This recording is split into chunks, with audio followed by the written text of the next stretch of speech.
Kim Dotcom, the founder of file-sharing site Megaupload, is suing the New Zealand government for billions of dollars in damages over his arrest in 2012. The internet entrepreneur is fighting extradition to the US to stand trial for copyright infringement and fraud. Mr. Dotcom says an invalid arrest warrant negated all charges against him. He is seeking damages for destruction to his business and loss of reputation. Accountants calculate that the Megaupload group of companies would be worth $10 billion today, had it not been shut down during the raid. As he was a 68% shareholder in the business, Mr. Dotcom has asked for damages going up to $. He is also considering taking similar action against the Hong Kong government.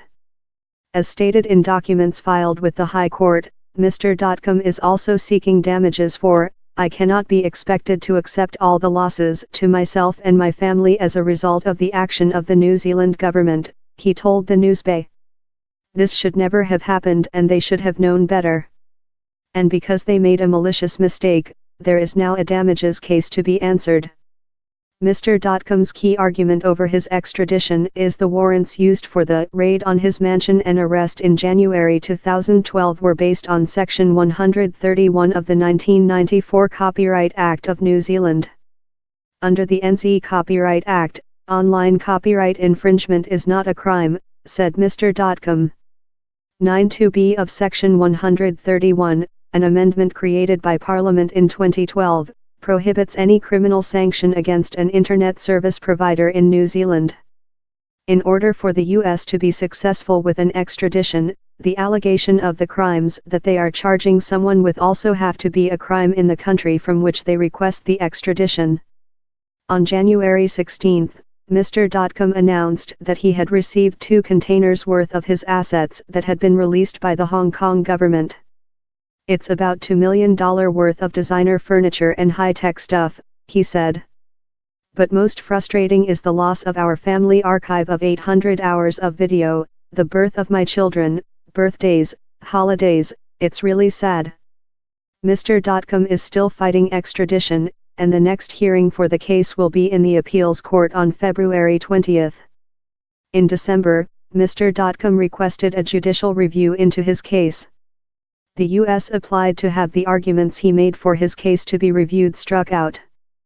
High Court Judge Timothy Brewer rejected 7 of the 8 arguments because he said the High Court was not the place to bring up a judicial review. However, he felt that Mr. Dotcom did have a case.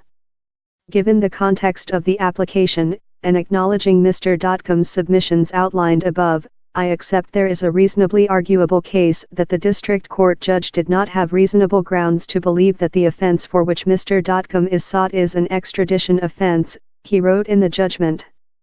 Mr. Dotcom intends to raise the judicial review at the appeals court hearing in February.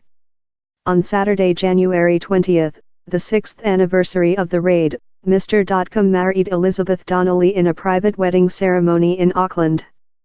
"Liz and I got married on the 6th anniversary of the raid so that this special day will always be a happy anniversary in the future," he said.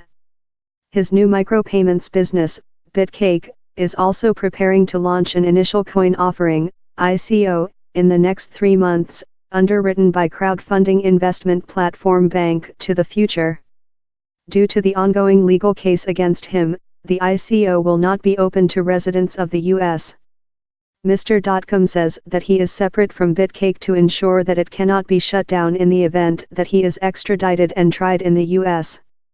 Nevertheless, he says the damages case is essential to removing the loss of reputation that has made it difficult for him to do business in many countries. "That's why it's also important that I clear my name and all the charges are dropped and this damages claim goes ahead," he said. "I don't want to be seen as what the U.S. government charges me as."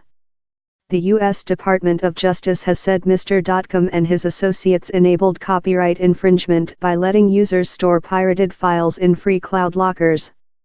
Users posted links to the pirated content for others to download free, but Megaupload would not close down lockers containing infringing content. Mr. Dotcom has long argued that he did not aid piracy because he had a takedown system that enabled copyright holders to delete links to pirated files, and without the link, a user could not reach the file. U.S. authorities say Mr. Dotcom and others cost film studios and record companies more than $500 million, £322 million, in lost earnings, while making at least $175 million for themselves.